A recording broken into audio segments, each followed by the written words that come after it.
मैं हूं समीर आत्मज मिश्र और मेरे साथ हैं अमलेंदु उपाध्याय। आप सभी को गणतंत्र दिवस की हार्दिक शुभकामनाएं।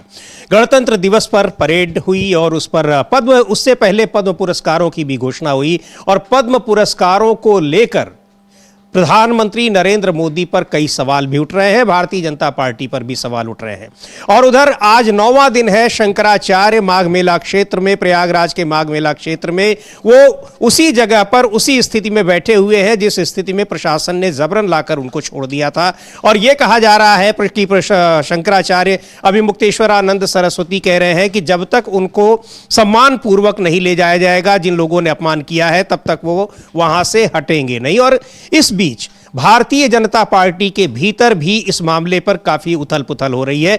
केशव प्रसाद मौर्य जो डिप्टी सीएम हैं, वो बार बार शंकराचार्य के अपमान पर माफी मांग रहे हैं, उनसे अपना विरोध छोड़ने की अपील कर रहे हैं और दूसरी तरफ सरकार उनको नोटिस पर नोटिस दिए जा रही है। इन सारी चीजों पर चर्चा करेंगे, आज की बड़ी खबरें हैं। लेकिन पहले बात करते हैं कि पद्म पुरस्कार, जो पद्म पुरस्कार दिए गए हैं, पद्म विभूषण, पद्म भूषण, पद्मश्री, उनको लेकर उनमें किस तरीके से राजनीति की जाती है या राजनीति हो रही है, उसका बड़ा एक उदाहरण दिखाई पड़ा है कि चुनावी राज्यों को खास तवज्जो दी गई है।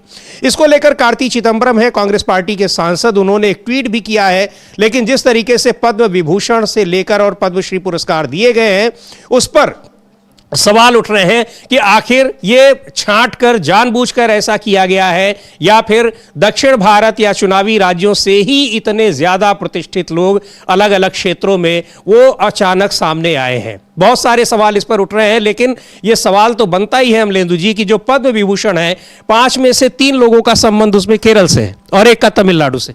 हाँ, 5 में से 3 का केरल से है और 1 का तमिलनाडु से है।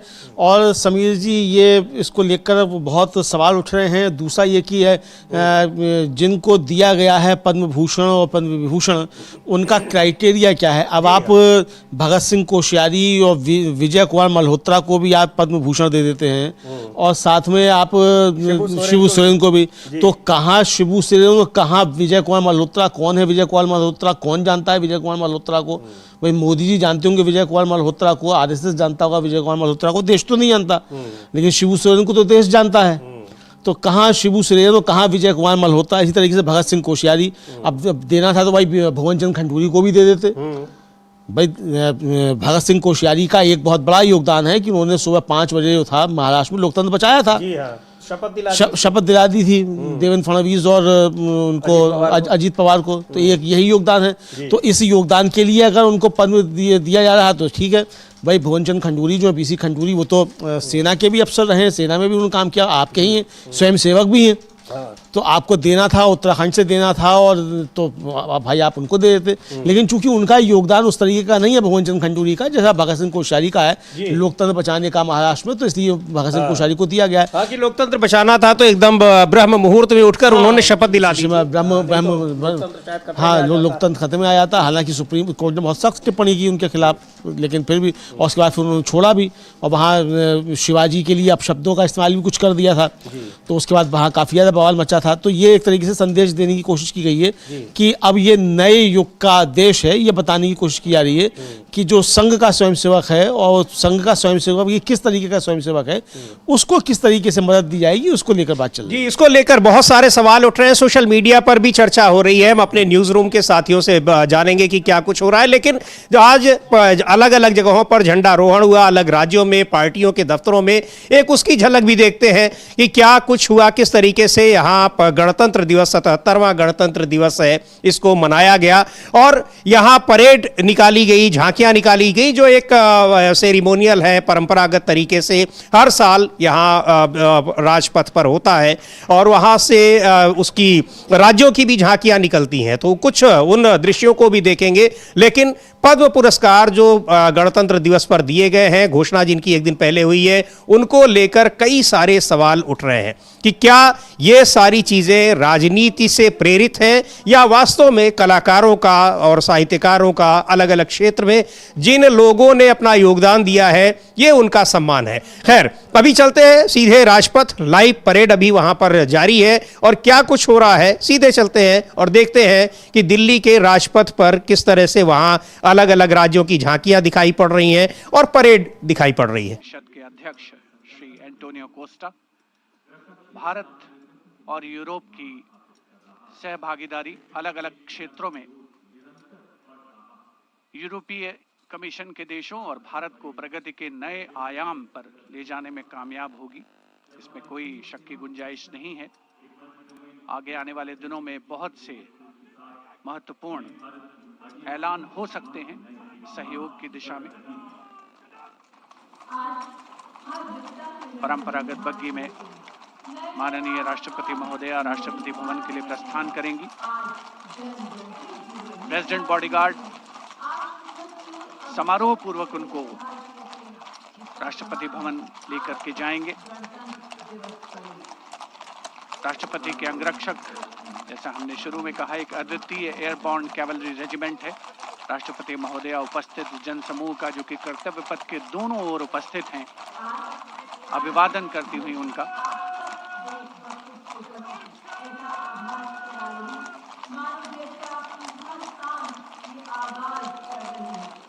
जैसा कि हम सब जानते हैं, इस समारोह से बड़ा कोई आयोजन नहीं है। भव्य आयोजन और राष्ट्रपति जी का काफिला राष्ट्रपति भवन की ओर कर्तव्य पथ पर धीरे धीरे आगे बढ़ता हुआ, और जिस क्रम में प्रोटोकॉल के हिसाब से गण्यमान्य व्यक्तियों का आना हुआ था, अब उसके रिवर्स ऑर्डर में उनका यहां से प्रस्थान होता है। राष्ट्रपति जी के बाद अब माननीय उपराष्ट्रपति जी श्री सीपी राधाकृष्णन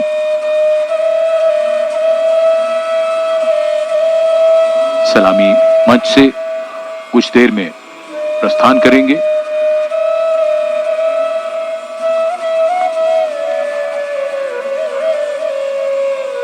वंदे मातरम के 150 वर्ष आज के समारोह का मुख्य theme. Ceremony and tradition giving context to modernity. Today the signs and symbols of national celebration become more meaningful. And as we foreground them, our individual identities take a back seat and responsible nationhood leads the way. And we saw glimpses of that. तो ये parade का अब समापन हो रहा है, वापसी हो रही है और जिस क्रम में जो एक प्रोटोकॉल का क्रम है उस क्रम में वापसी हो रही है और यहाँ जो झांकियाँ अलग अलग राज्यों की भी दिखाई गई। और इस कार्यक्रम में आज का जो गणतंत्र दिवस समारोह था, इसमें मुख्य अतिथि रही यूरोपियन यूनियन की जो प्रेसिडेंट हैं उर्सुला वॉन डेर लेयन, और उन्होंने एक ट्वीट भी किया है। आई उनको भी आपने देखा यहाँ इस परेड में। उन्होंने लिखा है कि मुझे आज भारत में आकर बहुत खुशी हो रही है। भारत और यूरोप ने एक साफ विकल्प चुना है। रणनीतिक साझेदारी, बातचीत और खुलेपन का विकल्प, अपनी पूरक ताकतों का फायदा उठाना और आपसी लचीलापन बनाना हमें एक टूटी हुई दुनिया को दिखा रहे हैं कि एक और रास्ता संभव है। और चूंकि जो भारत के साथ एक बड़ी डील यूरोपियन यूनियन की हो रही है, उसको लेकर ये बात उन्होंने कही है। ये उनका ट्वीट है उर्सुला वॉन डेर लेयन की, जो यूरोपियन कमीशन, जो यूरोपीय संघ है उसकी प्रेसिडेंट हैं ये, और वो आज के इस कार्यक्रम की मुख्य अतिथि थी।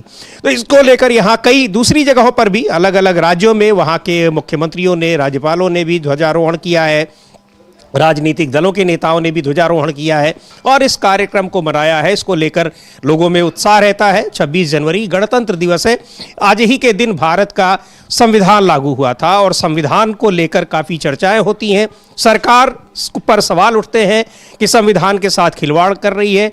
ऐसी स्थिति में, ऐसे मौके पर और भी ज़्यादा महत्वपूर्ण हो जाता है गणतंत्र दिवस। बिल्कुल समीर जी, गणतंत्र दिवस काफ़ी ज़्यादा महत्वपूर्ण हो जाता है और गणतंत्र का जो गणतंत्र दिवस पर जो संविधान है उसकी जो उद्देशिका है और उसका पहला ही जो वाक्य है कि हम भारत के लोग, तो हम भारत के लोग, अब कहाँ हम भारत के लोग बचे हैं, इस पे सवाल भी खड़े हो रहे हैं। क्योंकि हम भारत के लोगों की अब बात तो सुनी ही नहीं जा रही है। हम भारत के लोगों से तो कहा जा रहा है कि अब आप मजदूरी बने रहिए और जो ऊपर से आदेश मिले वो कीजिए, और कर्तव्य की बात कीजिए, दायित्व की बात कीजिए, अधिकार की बात मत कीजिए। लेकिन हम भारत के लोग तो कर्तव्य और दायित्व के साथ साथ अधिकार की बात भी करते हैं। तो अधिकारों पर साफ तौर पर हमले अब हो रहे हैं। तो इसलिए आज चिंता का विषय जो है पूरे देश भर में, इसको लेकर भी काफ़ी चिंताएं व्यक्त की जा रही हैं कि हम भारत के लोग कितने बचे हुए हैं, हम भारत के लोग, और कितना भारत बचा हुआ है, इसको लेकर भी शंकाएं व्यक्त की जा रही हैं। हालांकि जो हम लोगों का इतिहास है समीर जी, और जिस तरीके से भारत की जनता का एक संघर्षपूर्ण इतिहास रहा है, उसमें एक बात साफ है कि कोई भी ताकत जो है वो हम भारत के लोगों को डिगा नहीं सकती, हरा नहीं सकती, मिटा नहीं सकती। लेकिन खतरे तो निश्चित तौर पर विद्यमान हैं ही, और उन खतरों से लड़ाई भी हम भारत के लोगों को ही लड़नी है। जी बिल्कुल, उससे लड़नी है। कांग्रेस के पार्टी के नेता हैं जयराम रमेश, प्रवक्ता हैं, पूर्व केंद्रीय मंत्री, उन्होंने एक लंबा चौड़ा ट्वीट किया है गणतंत्र दिवस को लेकर, और गणतंत्र दिवस पर किस तरीके से संविधान के खतरे में होने की आशंकाएं जताई जाती हैं, क्यों जताई जा रही हैं, उन सारी बातों को लेकर एक लंबा ट्वीट है उनका। वो लिख रहे हैं कि आज से 76 साल पहले भारत का संविधान लागू हुआ था। इसके बनने के इतिहास का विश्लेषण तब से लगातार किया जा रहा है जब 1966 में ग्रैनविले ऑस्टिन की क्लासिक किताब the Indian constitution corner stone of a nation आई, और 1968 तक बी शिवराव की 5 वॉल्यूम वाली शानदार किताब the framing of India's constitution publish हुई। इसमें कोई शक नहीं कि और भी कई बेहतरीन काम हुए हैं, लेकिन रोहित डे और ऑर्नेट शानी की हाल ही में आई किताब assembling India's constitution a new democratic history का खास जिक्र किया जाना चाहिए। संविधान की पहली 2 हाथ से लिखी हुई कॉपियों, अंग्रेजी और हिंदी दोनों में, उनके कवर पर राष्ट्रीय प्रतीक भी था। 1947 के आखिर तक ये तय हो गया था कि राष्ट्रीय प्रतीक अशोक स्तंभ होगा, जिसे पहली बार 1905 में सारनाथ में खोजा गया था। ये 1949 की शुरुआत में ही हुआ कि मुंडकोपनिषद से लिया गया आदर्श वाक्य सत्यमेव जयते को राष्ट्रीय आदर्श वाक्य के रूप में एबेकस के नीचे जोड़ा गया। ऐसे कई लोग थे जिन्होंने कहा कि यह सत्यमेव जयते ही होना चाहिए, न कि सत्यमेव जयते। जाने माने संस्कृत और अन्य विद्वानों से सलाह ली गई, जिन्होंने सहमति जताई कि यह सत्यमेव जयते ही होना चाहिए। 1956 के मध्य में जाने माने इतिहासकार राधा कुमुद मुखर्जी, जो उस समय एक नॉमिनेटेड सांसद थे, उन्होंने लिखा कि मूल अशोक स्तंभ में एक पहिया भी था, जिसे उन्होंने असाधारण आकार का कहा था, जो 4 शेरों के कंधों पर रखा गया था। लेकिन प्रतीक वैसा ही रहा जैसा कि बहुत पहले तय किया गया था और बड़े पैमाने पर इस्तेमाल किया जाता था। 1948 में संविधान सभा द्वारा जारी की गई कुछ रिपोर्टों में एबेकस के नीचे धर्म चक्र प्रवर्तनाय शब्द का इस्तेमाल किया गया था, लेकिन 1949 की शुरुआत में इसे बदलकर सत्यमेव जयते कर दिया गया। दिलचस्प बात यह है कि धर्म चक्र प्रवर्तनाय शब्द पुराने संसद भवन में लोकसभा स्पीकर की सीट के ठीक ऊपर रोशन थे, और यह तब तक जारी रहा जब तक लोकसभा सितंबर 2023 में नई बिल्डिंग में शिफ्ट नहीं हो गई। तो ये उन्होंने बताया कि कैसे उसके जो प्रतीक हैं उन प्रतीकों के साथ भी खिलवाड़ किया गया, और यहां तक कि अमलेंदु जी जो नया संसद भवन परिसर बना है उसके ऊपर जो अशोक स्तंभ लगा हुआ है उसको लेकर भी बहुत सारे सवाल उठे थे, लेकिन कोई सवाल कुछ भी उठाए जाए कोई फर्क नहीं पड़ा सरकार पर। हाँ, और जयराम रमेश का ये जो ट्वीट है समीर जी, ये भी ये बता रहा है जयराम रमेश का ट्वीट कि अशोक स्तंभ किस तरीके से आया, किस तरीके से उसको लिया गया और उसके पीछे भावना क्या थी, और अब जो विकृत किया जा रहा है अशोक स्तंभ को किस तरीके, यानी हमारी जो राष्ट्रीय प्रतीक हैं उनको भी विकृत किया जा रहा है, राष्ट्रगान को विकृत किया जा रहा है, राष्ट्रीय गीत को विकृत किया जा रहा है, और राष्ट्रगान और राष्ट्रीय गीत को लेकर जिस तरीके से विवाद पैदा किए जा रहे हैं ये सब हम भारत के लोगों के खिलाफ है। ये जयराम रमेश का ट्वीट जो बताने की कोशिश करता है कि जो भी इस तरीके की चीजें की जा रही हैं ये सारी चीजें हम भारत के लोगों के हितों के ऊपर कुठाराघात हैं, हम भारत के लोगों के अधिकारों के ऊपर कुठाराघात है। जी बिल्कुल, और इसको लेकर ये बात कही गई, इसीलिए बहुत सारे सवाल उठते हैं और संविधान को बदलने का आरोप लगता है मौजूदा सरकार पर। और आपको याद होगा 2024 में जब लोकसभा चुनाव हुए थे उस दौरान बीजेपी के कई सांसदों के बयान आए जिनसे यह साबित हुआ कि भारतीय जनता पार्टी वास्तव में संविधान बदलने की आकांक्षा पाले हुए है। हालांकि अब 240 सीटें उसको चुनाव में मिली, इसलिए उन आकांक्षाओं की पूर्ति तो नहीं हो पाई, पर कोशिशें जारी हैं, ये विपक्ष का लगातार आरोप है और तमाम ऐसे जो काम हैं उनसे ये साबित भी होता जाता है। बहुत सारी चीज़ें हैं, तो संविधान के साथ खिलवाड़ करने का आरोप लगाया जयराम रमेश ने सरकार के ऊपर, लेकिन आज गणतंत्र दिवस मनाया जा रहा है और संविधान का बहुत उसमें प्रमुख है। और सबसे ज़्यादा यहाँ एक चीज़ ये देखने में आई है कि सरकार की कोई भी नीति है, सरकार के कोई भी कार्यक्रम है, घोषणाएं हैं, उनमें किस तरीके से राजनीति हावी रहती है, इसका हम लोग अब बात कर रहे थे। पद्म पुरस्कारों की अगर बात की जाए अमलेंदु जी, सोशल मीडिया पर भी इसकी काफ़ी चर्चा हो रही है। हमारी साथी हैं आराधना, बहुत उन्होंने इसको देखा है, लगातार ऑब्जर्व कर रही हैं कि क्या कुछ कहा जा रहा है पद्म पुरस्कारों को लेकर। हम कहेंगे कि आराधना आए और हम बताएं कि क्या कुछ चल रहा है सोशल मीडिया में। वैसे तो कार्ति चिदम्बरम का ट्वीट हम लोगों ने देखा और ये चर्चा हो रही है आराधना की चुनावी राज्यों को खास तवज्जो दी गई है इसमें पद्म पुरस्कारों में, दक्षिण भारत के, यहां तक कि प्रधानमंत्री को अपनी पार्टी के, अपनी विचारधारा के लोग नहीं मिले तो सीपीएम के पूर्व उप मुख्यमंत्री को उनको दे दिया गया। तो क्या कुछ और चल रहा है सोशल मीडिया में? जी बिल्कुल समीर जी, मैं आपको बता दूं कि जो भी पद्म पुरस्कारों की कल घोषणा की गई, उन्हें लेकर इसके पीछे पूरी तरह से सियासत बताई जा रही है कि ये पुरस्कार किसी के सम्मान से ज्यादा एक तरह से बीजेपी ने अपनी रणनीति, अपनी राजनीति को साधने के लिए ऐसा किया है, इस तरह के आरोप लग रहे हैं। क्योंकि जब आप पुरस्कारों की सूची देखिए तो उसमें उन्हीं राज्यों के लोग, बिल्कुल उन्होंने योगदान दिया है हमारे समाज में, लेकिन इसी साल उन्हें याद करना, इसी साल उन्हें सम्मानित करना, ये सवालों के घेरे में आ जाता है। क्योंकि ज्यादातर लोग कहीं पश्चिम बंगाल से हैं, कहीं केरल से हैं, कहीं तमिलनाडु से हैं, और ये वही राज्य है जहां थोड़े ही दिनों में चुनाव की घोषणा हो जाएगी। पश्चिम बंगाल में तो मार्च में, फरवरी अंत तक मानिए कि चुनावों की घोषणा हो जानी है। और इन राज्यों में आप लगातार देख रहे हैं कि किस तरह की सियासी बयानबाजी चल रही है। हर राजनीतिक दल अपनी अपनी कोशिशों में जुड़ा हुआ है कि कैसे वहां के लोगों को साधे, कैसे अपना वोट बैंक मजबूत करे, जमीनी स्तर पर लोगों से जुड़ पाए। ऐसे में बीजेपी जो कि केंद्र में सत्ताधारी दल है, लेकिन अगर पश्चिम बंगाल में देखें वहां पे बीजेपी सत्ता में नहीं है, दक्षिण के राज्य केरल हो गया, तमिलनाडु हो गया, वहां बीजेपी सत्ता में नहीं है। और उसके लिए मुश्किल भी माना जा रहा है कि दक्षिण के राज्यों में बीजेपी उस तरह से मजबूती से उभरकर सामने आ पाएगी। आज तक दक्षिण में उसका रिकॉर्ड बहुत अच्छा नहीं रहा है। तो ऐसे में पद्म पुरस्कारों में जब केरल के राज्य, आप पद्म विभूषण में देखिए, केरल के राज्य से 3 पुरस्कार है। अगर मैं नाम बताऊं तो केटी थॉमस, इन्हें जनसंपर्क में मिला है। पी नारायणन, इन्हें साहित्य और शिक्षा में मिला है।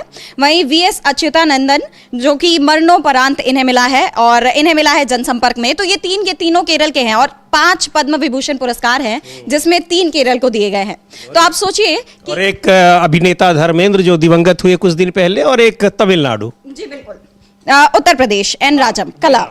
तो खैर वो है, एक्चुअली वो एन राजम हैं, वायलिन वादक हैं, वो बीएचयू में प्रोफेसर है, लेकिन वो मूल रूप से वो तमिलनाडु से बिलोंग करते हैं। जी बिल्कुल, यानी देखा जाए तो पूरी तरह से उन्हीं राज्यों को साधा गया है जिन राज्यों में चुनाव हैं। और जिस तरह कार्ति चिदम्बरम का बयान सामने आया, उन्होंने एक्स पर बाकायदे ट्वीट किया और लिखा है कि 1 नेशन 1 इलेक्शन होता अगर, तब तो बीजेपी के लिए, मोदी सरकार के लिए बहुत मुश्किल हो जाता कि वो कैसे इन पुरस्कारों का चुनाव करे, कैसे सम्मानित करना है। लेकिन वो तो अच्छा है कि एक एक करके हर राज्य के चुनाव आते हैं, तो इनके लिए बहुत आसान होता है कि ये चुनावी राज्य है, यहाँ पुरस्कार वितरित कर दिया जाए।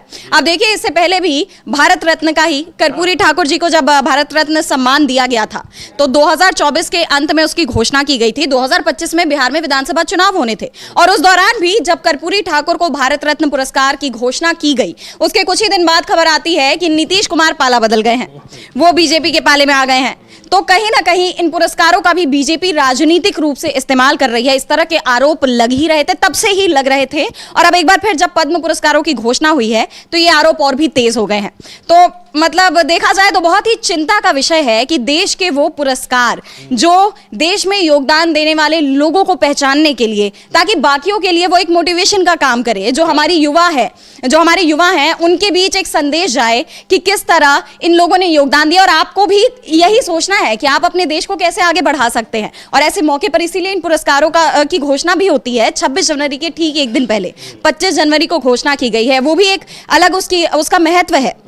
लेकिन अगर इस तरह इन पुरस्कारों में भी राजनीति की जाएगी तो हमारा देश किस तरफ आगे बढ़ रहा है? जी बिल्कुल, उससे लोग कैसे मोटिवेट होंगे। बहुत अच्छी बात आपने कही, धन्यवाद आराधना इस पूरी जानकारी के लिए।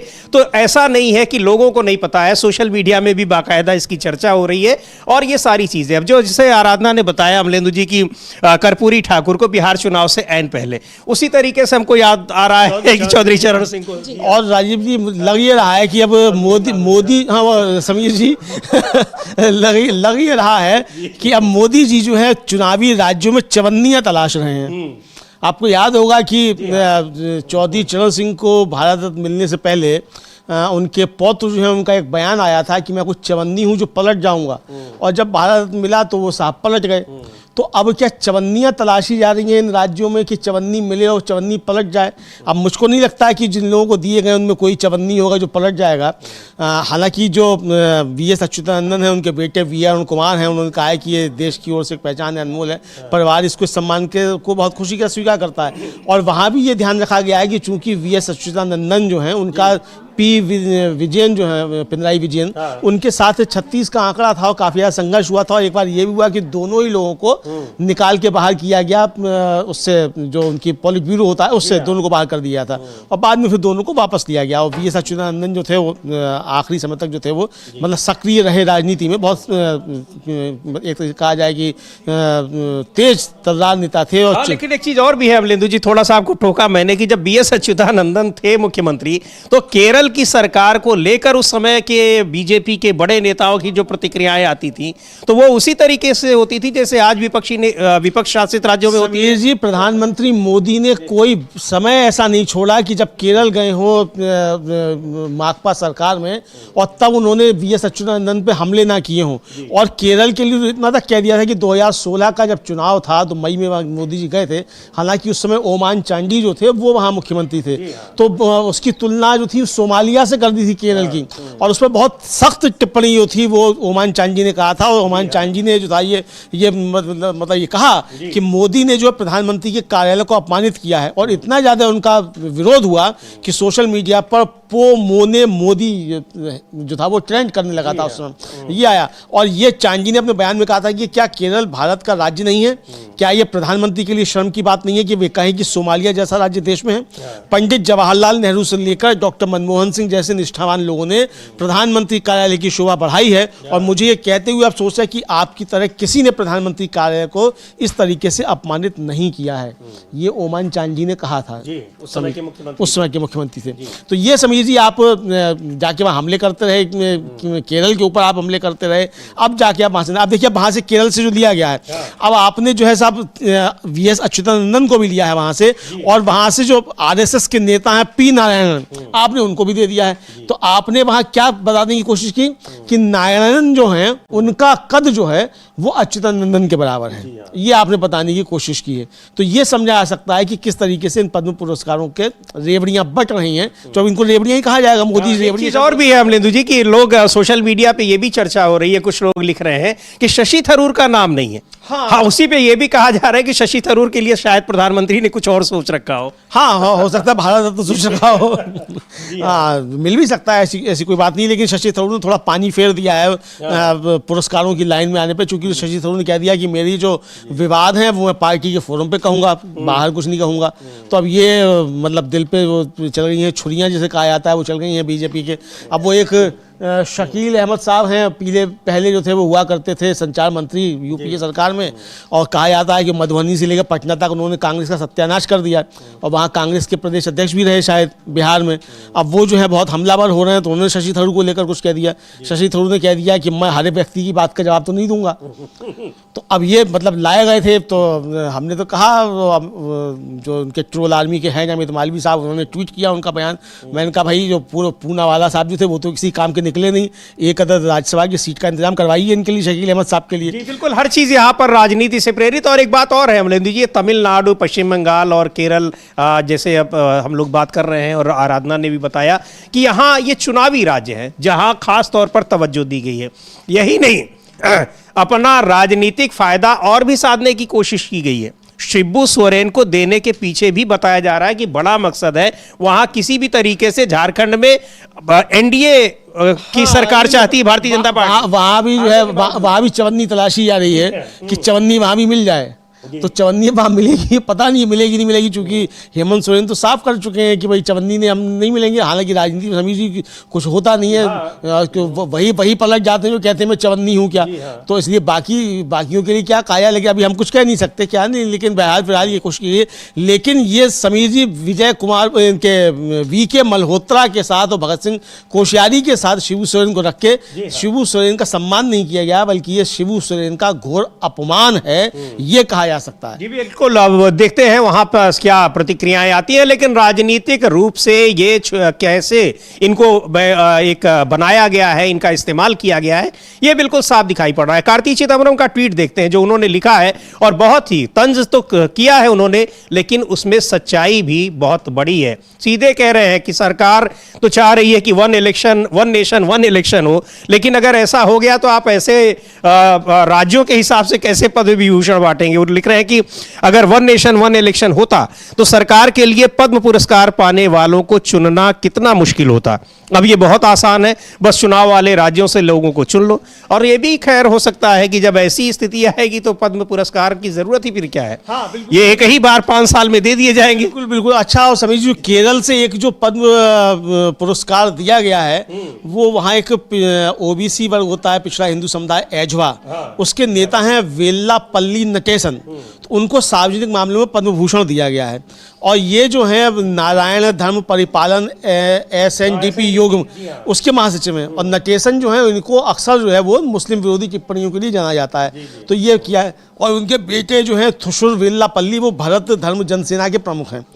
अब समीर जी इन्होंने पिछले ही साल अक्टूबर में आई मलयालम का एक वर्तमानम पॉडकास्ट होता है, और उसमें कहा था कि पुरस्कार उनके लिए बहुत कम मायने रखते हैं, और जो उनका सेंटेंस था उसका हिंदी अनुवाद ये है कि मुझे पद्म भूषण नहीं चाहिए, इसका क्या मूल्य है। यह एक ऐसी चीज बन गई है जिसे खरीदा जा सकता है। एक समय था जब इनका मूल्य था। बहुत टिप्पणी और उनको दिया गया है, और उनको दिया गया है। तो देखते हैं कि वो स्वीकार करते हैं कि नहीं करते कि नहीं करते। स्वीकार करते हैं तो चवन्नी बनते हैं कि नहीं बनते हैं, ये भी तो फिर देखा जाएगा किसको चवन्नी बनाया जाता है वहाँ। तो चवन्नियों की तलाश जो हो रही है इनके जरिए, तो ये भी समीर जी एक अब इस पे टिप्पणियां सोशल मीडिया पर खूब हो रही हैं। लेकिन बहरहाल इसके साथ साथ बहुत सारी चीजें चलती हैं, और ये ध्यान रखना होगा कि शिबू सोरेन जो है जब जेल गए थे उसके 2 साल बाद जो है अब ये पद्म भूषण की घोषणा की जा रही है। और हाँ, हेमंत सोरेन जेल गए थे।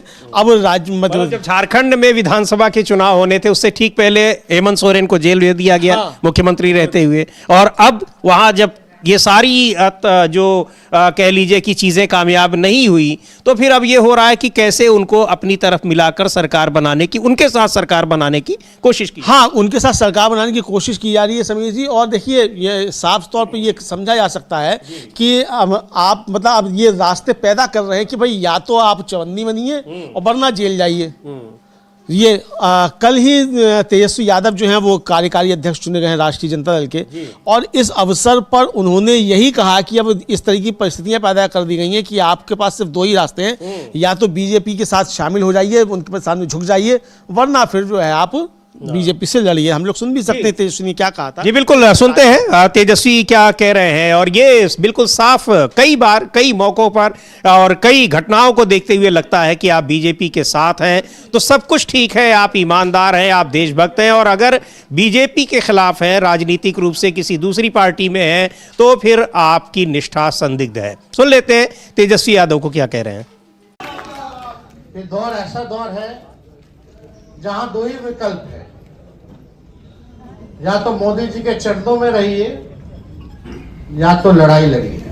हमारे चाचा तो चरण पे चले गए, सब लोगों ने उस तस्वीर को देखा होगा, लेकिन आदरणीय लालू जी आज तक अपनी विचारधारा से न झुके हैं और न झुकने वाले हैं। तो हम इतना भरोसा देते हैं कि हम लोगों को किसी के चरण में जाने की, मेरी जो राय है वो चरण में जाने की, गिरने की नहीं, बल्कि लड़ के मरना पसंद है। और हम सब लोग जो है मिल करके लड़ेंगे। और सिद्दीकी साहब जी ने तो अंतिम गीत अच्छा गाया, दो गीत गाया, हम होंगे कामयाब। और अंतिम में उन्होंने गीत गाया, भाई कल की बातें छोड़ो। तो हम लोग सब लोग नए सिरे से, जो हम सब लोगों को जिम्मेदारी दी गई है, क्योंकि एकता में ही शक्ति है, अब एक होकर के लड़ाई लड़ने की है। ना कि हमको ये पसंद नहीं, हमको तुम पसंद नहीं, तुम पसंद तो हम पसंद नहीं। इससे नुकसान सबका है। तो ये है अब तेजस्वी यादव। इसका मतलब अमलेंदु जी कि सीधे इन लोगों पर लगातार दबाव बन रहा है कि आप साथ में आइए, बिल्कुल उसी तरीके से जैसे तमाम नेताओं के। अजीत पवार तो कह ही रहे हैं कि मेरे ऊपर 70,000 करोड़ रुपए के घोटाले के आरोप हैं, लेकिन आज मैं सरकार चला रहा हूं इसलिए कि बीजेपी के साथ सरकार चला रहा हूं। ये सारी बातें हैं, लेकिन हर एक चीज को राजनीतिक फायदे और नुकसान के आधार पर देखना ये भी थोड़ा कुछ ज्यादा ही है हो जाता है। लेकिन सरकार को नहीं लगता कि कुछ भी ज्यादा हो रहा है, चाहे राजनीति हो, धर्म हो। आप अमलेंदु जी ये भी देखिए कि काशी तमिल संगमम लगातार हो रहा है, उसका मकसद क्या है? और अयोध्या में भगवान राम की जो प्रतिमा स्थापित हुई है, उत्तर भारत में उन प्रतिमाओं की परंपरा नहीं है, वो दक्षिण भारत की परंपरा है। लेकिन और वहां पहले जो रामलला की मूर्ति थी भी, उसको हटाकर यहां पर वो दक्षिण भारत की कम से कम राजनीतिक फायदा वहां मिल जाए, लेकिन राजनीतिक फायदा अयोध्या में भी नहीं मिला और वहां तो अभी मिलना बहुत दूर की बात है। नहीं, जब आप इस तरीके से राजनीतिक स्वार्थ के लिए आप भगवान का इस्तेमाल करेंगे तो भगवान भी कुपित हो जाता है ना समीर जी। तो भगवान कुपित है, डंडे लगा रहा है। कर्नाटक में बजरंग बली को जोड़ दिया था, बजरंग दल से तो पटक पटक की गदा मारी थी भगवान जी ने, ठीक कर दिया था। यहाँ भी राम मंदिर का लेना चाहा था तो भगवान राम कुपित हो गए, 240 पे ला पटका, अयोध्या में हरवा दिया। तो अब भगवान कुपित हैं, तो ये अब ये कुछ भी करते रहें, लेकिन ये बाज नहीं आते हैं। अब देखिए जिस तरीके से शंकराचार्य के ऊपर हमले हो रहे हैं, और समीर जी मतलब बेशर्मी की हद ये है कि शंकराचार्य के यहाँ पहुंचकर कुछ गुंडे जो हैं वो आई लव बुलडोजर बाबा नारे भी लगा रहे हैं। उनको वहां जाने दिया गया। शंकराचार्य को तो स्नान करने के लिए नहीं जाने दिया जा रहा है, और गुंडों को नारा लगाने के लिए भेजा जा रहा है कि जाके नारा लगाओ शंकराचार्य के आई लव बुलडोजर बाबा। तो ये सब चीजें भी आ रही हैं। खैर आज 9 दिन हो गए हैं, वो अब धरना स्थल पर हैं और उसी जगह आज उन्होंने ध्वजारोहण भी किया है। ये तस्वीरें आई हैं और ये हम देख रहे हैं शंकराचार्य स्वामी अभिमुक्तेश्वरानंद की तस्वीरें। लेकिन इसको लेकर भारतीय जनता पार्टी बुरी तरीके से अपनी ही पार्टी के भीतर ही वहां पर जिस तरह से उलझी हुई है और शंकराचार्य के समर्थन में लोग दिखाई पड़ रहे हैं, वो अब लगता है कि ये पार्टी के लिए बड़ा मुद्दा बन गया है। इसकी बात करेंगे। इधर राहुल गांधी ने भी गणतंत्र दिवस पर एक ट्वीट किया है और लिख रहे हैं कि सभी देशवासियों को गणतंत्र दिवस की हार्दिक शुभकामनाएं। हमारा संविधान हर भारतीय का सबसे बड़ा हथियार है, यही हमारी आवाज है, हमारे अधिकारों का सुरक्षा कवच। इसी की मजबूत नींव पर हमारा गणतंत्र खड़ा है, जो समानता और सौहार्द से ही सशक्त होगा। संविधान की रक्षा ही भारतीय गणतंत्र की रक्षा है। हमारे स्वतंत्रता सेनानियों के बलिदानों को सच्ची श्रद्धांजलि है। जय हिंद, जय संविधान। तो ये आज गणतंत्र दिवस पर तमाम जगहों पर अलग अलग लोग अपने ढंग से इसको मना रहे हैं और पार्टी दफ्तरों में और सरकारों के जो प्रमुख हैं वो अलग अलग जगहों पर ध्वजारोहण कर रहे हैं। जो तस्वीर देखी हम लोगों ने माघ मेला क्षेत्र की, वहाँ शंकराचार्य ज्योतिष पीठ के शंकराचार्य स्वामी अभिमुक्तेश्वरानंद सरस्वती ने भी ध्वजारोहण किया है और धरने पर बैठे हैं। हजारों लोग उनके समर्थन में वहां मौजूद हैं। यूपी सरकार के भीतर बिल्कुल दो फाड़ हो चुका है। अमलेंदु जी, केशव प्रसाद मौर्य बार बार ये बयान दे रहे हैं कि शंकराचार्य का अपमान हुआ है और वो उनसे अपील कर रहे हैं कि वो जाएं। एक और बड़ी महत्वपूर्ण बात कल केशव प्रसाद मौर्य ने कही है कि उनसे जब कहा जाएगा तो वो उनको मनाने के लिए उनके पास भी जाएंगे। इसका मतलब उनको वहां जाने से रोका जा रहा है। हाँ, बिल्कुल रोका जा रहा है। वो कह रहे हैं कि सरकार का काम है, वो सरकार करेगी। मैं तो व्यक्तिगत उससे अनुरोध कर रहा हूँ कि वो करें, और सरकार के स्तर पर मतलब जो है वो मुख्यमंत्री जो है उस पर कर रहे होंगे, ये उनका कहना है केशव प्रसाद मौर्य का। बाइट भी होगी तो हम लोग सुन भी पाएंगे उनको कि क्या कह रहे हैं केशव प्रसाद मौर्य। सुन लेते हैं केशव प्रसाद मौर्य क्या कह रहे हैं शंकराचार्य स्वामी अभिमुक्तेश्वरानंद को लेकर। ऐसा कोई कार्यक्रम मेरा नहीं है। मैंने प्रार्थना की है भगवान शंकराचार्य जी से कि कृपा पूर्वक वो अपना जो विरोध है उसको समाप्त करके संगम, पवित्र संगम में स्नान करके एक अनुकूल संदेश देने की कृपा करें। मेरी हाथ जोड़ करके विनती है, प्रार्थना है। लेकिन अभी मेरा कोई जाने का कार्यक्रम नहीं। लेकिन जो अधिकारी नहीं पहुंचे उस पर बड़ा उन्होंने नाराजगी व्यक्त नहीं, की। जो भी होगा उसके लिए हम लोगों ने कहा था उसकी जांच करा करके जो होगा समाधान उसका निकाला जाएगा, लेकिन यह अभी जाने का मेरा कोई कार्यक्रम नहीं है। लेकिन मेरी प्रार्थना पुनः है कि अगर विरोध को समाप्त करके वह संगम स्नान कर लेंगे तो एक बहुत अच्छा संदेश जाएगा, ऐसी मेरी पूज्य शंकराचार्य जी महाराज से प्रार्थना। शंकराचार्य जी ने कहा है कि आपको सीएम होना चाहिए, क्योंकि आपने जो बात करी है। वो पूज्य शंकराचार्य हैं, वो कोई राजनीतिक नहीं है, और किसको सीएम होना चाहिए किसको नहीं होना चाहिए, मैं क्योंकि संत हैं, बहुत बड़े संत हैं, जगतगुरु शंकराचार्य हैं, इसलिए मैं उनके द्वारा कोई बात कही गई उस पर कोई टिप्पणी करूँ वो मर्यादा के अनुकूल नहीं है। लेकिन यह सब तय करना हमारी पार्टी का काम है और उनसे यही चरणों में प्रार्थना करेंगे। हम उनका सम्मान करते हैं, प्रयागराज के माघ मेले में आए, उनका हृदय से स्वागत करते हैं। वो जो विरोध है उसको समाप्त करके संगम में डुबकी लगा करके एक अनुकूल संदेश देने की कृपा करें, ऐसी हाथ आप उनको सरकार की तरफ से कोई पहल क्यों नहीं की जा रही है? सरकार की तरफ से क्या कोई पहल क्यों नहीं की जा रही, क्योंकि वो नाराज है? इस स्तर माननीय मुख्यमंत्री जी के स्तर से उस पर जो भी प्रयास किया जा रहा है वो किया जा रहा है, मेरे स्तर से प्रार्थना की जा रही है। अच्छा, AMI के लिए तो सीधे कई बार कह चुके हैं कि केशव प्रसाद मौर्य की वहाँ शंकराचार्य अभिमुक्तेश्वरानंद सरस्वती के साथ उनका अपमान हुआ है और जिन्होंने किया है जांच की जाएगी, उनको सजा मिलेगी। लेकिन सरकार और मेला प्रशासन ने के बाद उनको नोटिस भेज रहा है। बीजेपी में ज़बरदस्त दबाव है अमलेंदु जी, जिस तरीके से पूरा संत समाज और बहुत सारे लोग शंकराचार्य के समर्थन में दिख रहे हैं, वहाँ पहुँचे हुए हैं, हज़ारों लोग उनके साथ वहाँ धरने पर बैठे हुए हैं रोज़। उसको लेकर बीजेपी पर बहुत बड़ा दबाव है। लेकिन चूंकि मुख्यमंत्री योगी आदित्यनाथ इतना आगे बढ़ चुके हैं कि उनको लग रहा है कि अब वो अगर कदम पीछे खींचते हैं, उनसे माफ़ी मांगते हैं तो फिर उनका अपमान होगा।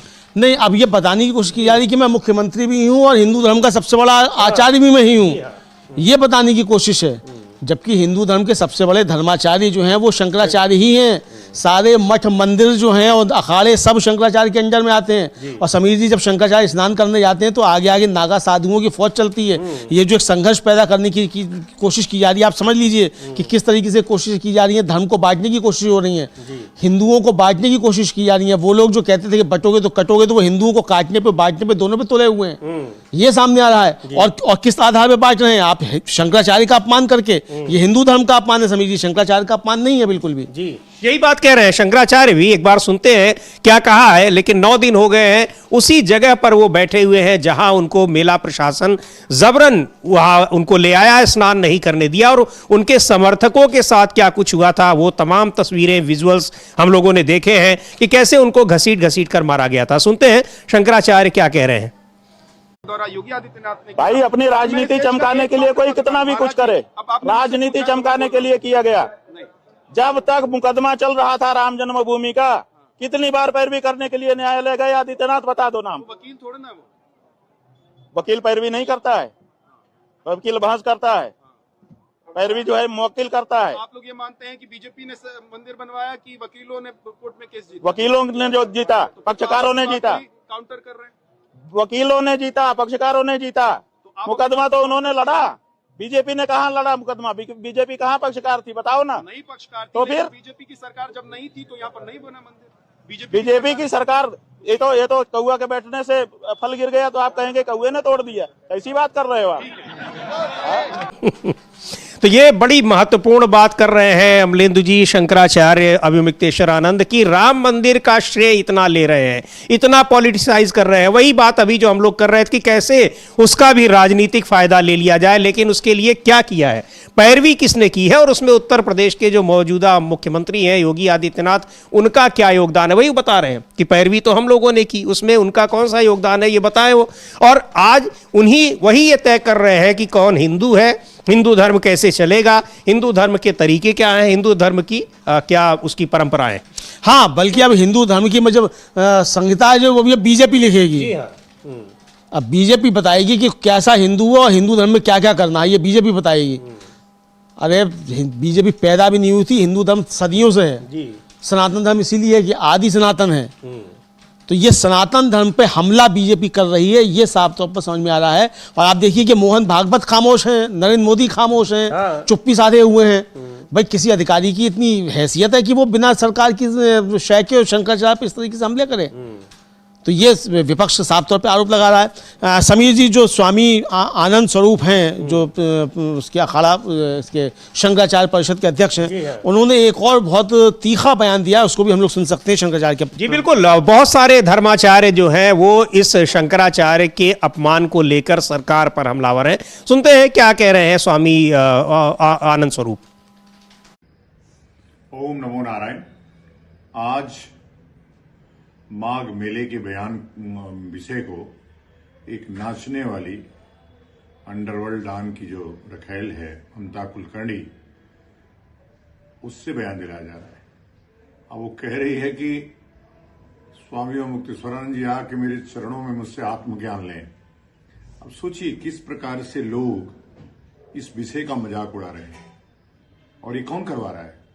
सरकार करवा रही है शिक्षा धर्माचार्यों की। और ऐसा नहीं कि आज अब मुक्तेश्वरानंद पे है तो कल आप पे नहीं आएगा, आप पे आएगा। जो सरकार के प्रवक्ता बने फिर रहे हैं ना, वो भी रौंदे जाएंगे, और जब रौंदे जाएंगे तब भी हम ही खड़े होंगे, उनके लिए भी हम ही लोग खड़े होंगे, और कोई खड़ा नहीं होगा। इसलिए कि हम धर्म के साथ खड़े हैं, सत्ता के साथ खड़े नहीं है। हम धर्म सत्ता के साथ खड़े हैं, राज सत्ता के साथ खड़े नहीं है। ये टकराव राज सत्ता वर्सेस धर्म सत्ता है। राज सत्ता धर्म सत्ता को रौंद देना चाहती है, समाप्त कर देना चाहती है इसी विषय को लेकर के, लेकिन ये हरगिज नहीं होने देंगे, चाहे भले मर मिटेंगे। ममता कुलकर्णी, सावधान हो जाओ, तुम्हारे ऊपर केस करेंगे। तुमने धर्म सत्ता की अवमानना की है, तुम जेल जाओगी। दाऊद के मामले में तुमको जेल नहीं जा पाई, लेकिन इस मामले में तुम जेल जाओगी। तुमको किन्नर मिन्नर जितने भी इन्नर किन्नर अखाड़े हैं, कोई बचा नहीं पाएगा तुमको।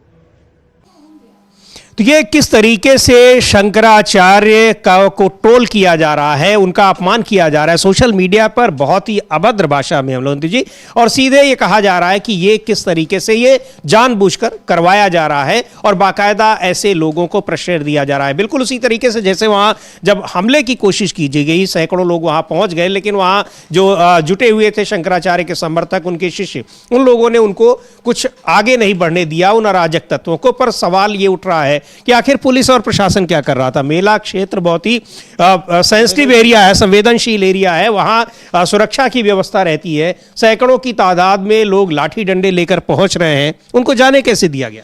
कैसे जाने दिया? नारे लगाते हुए पहुंच रहे हैं, आई लव बुलडोजर बाबा, तो क्यों कैसे जाने दिया?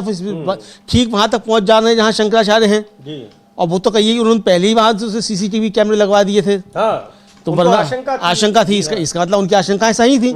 जहां से भी शंकराचार्य जी को सूचना मिली, इसका मतलब सूचनाएं सही थी, तो तभी उन्होंने वहां लगवाया। लेकिन समीर जी, अब इसको लेकर हिंदू धर्म में बीजेपी के प्रति नाराजगी बहुत बढ़ती चली जा रही है। नवी पीढ़ी के पेशवा हैं प्रभाकर नारायण राव पेशवा, और वो जो है वो उनसे एक रिपोर्टर ने पूछा कि अगर शंकराचार्य जी ने यहाँ आना बंद कर दिया तो क्या होगा? तो उनका कहना था कि अब संगम बेचने की तैयारी है, सत्ता के बाबर और औरंगजेब अब हिंदुआई से जजिया लगाएंगे और प्रति डुबकी 50 रुपए वसूले जाएंगे।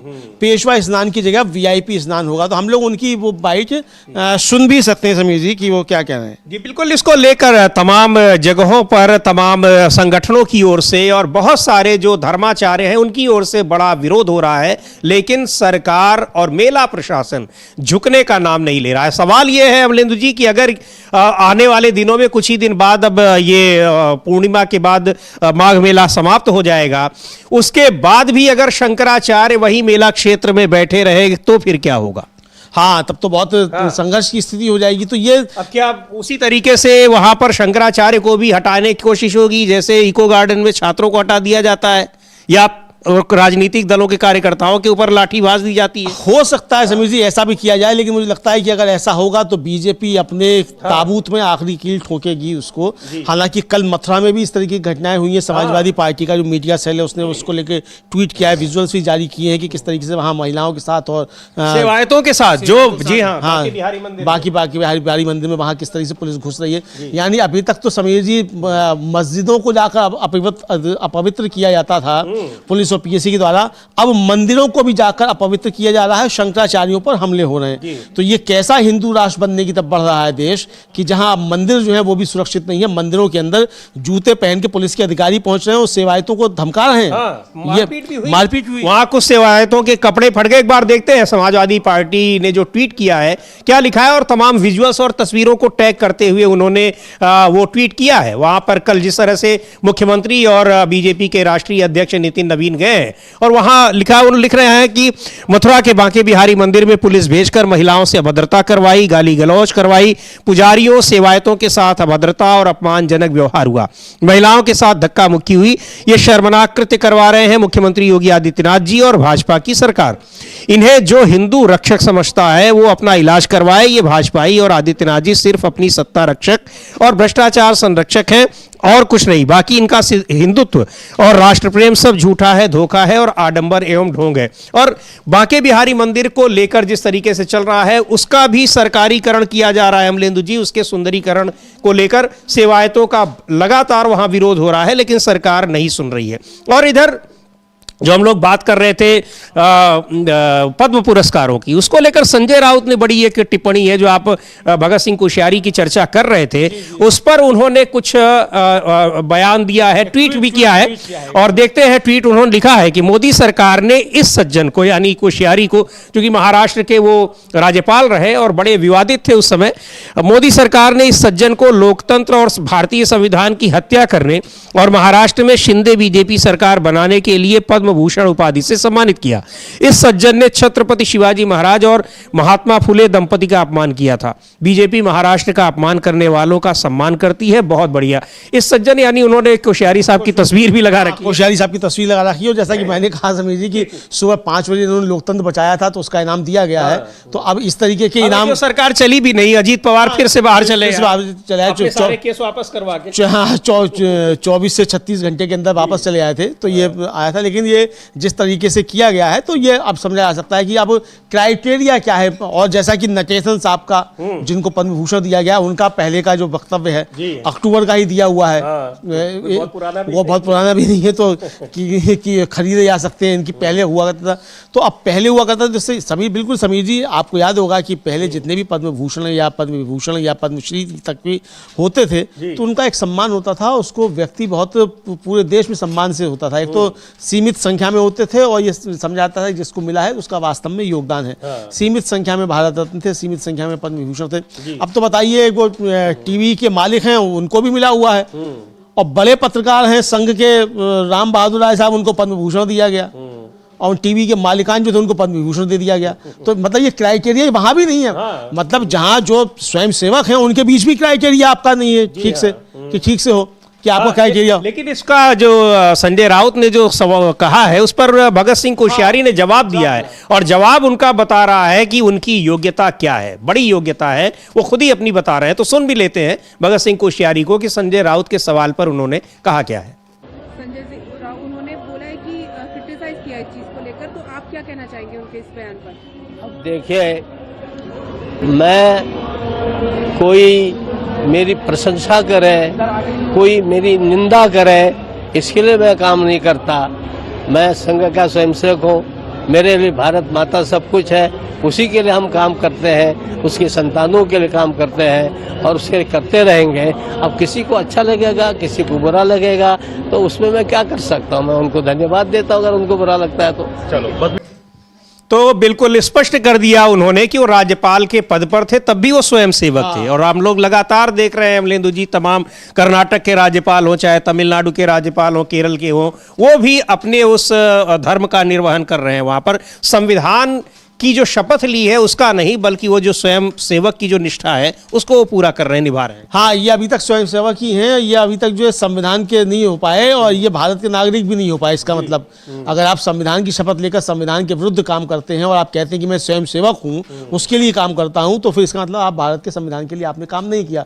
तो ये तो खुद बता रहे हैं भगत सिंह कोश्यारी कि उन्होंने किसके लिए काम किया। इसमें हमारी टिप्पणी की कोई आवश्यकता ही नहीं है या किसी और की, संजय राउत की टिप्पणी की भी आवश्यकता नहीं है। संजय राउत को बल्कि कहा है कि सही साबित किया भगत सिंह कोश्यारी ने कि हाँ भाई संजय राउत सही कह रहे हैं, यही कहा जा सकता है समीर जी, और क्या कहा यही जाए? कहा जा सकता है कि यही योग्यता है, लेकिन बहुत सारे सवाल उठ रहे हैं कि किस तरह से इतने प्रतिष्ठित और महत्वपूर्ण पुरस्कारों का भी राजनीतिकरण किया जा रहा है, और राजनीति हर चीज को अपने तरीके से अपनी विचारधारा के अनुसार चलाने की कोशिश की जा रही है, चाहे वो राजनीति हो, समाज सेवा हो, चाहे वो शासन हो, प्रशासन हो, या फिर धर्म हो। क्या कुछ इस पर और टिप्पणियां आती हैं, देखेंगे। बने रहिए आप डीबी लाइव के साथ। इस कार्यक्रम को अब यहीं समाप्त करते हैं। मुझे और अमलेंदु उपाध्याय को दीजिए अनुमति। नमस्कार।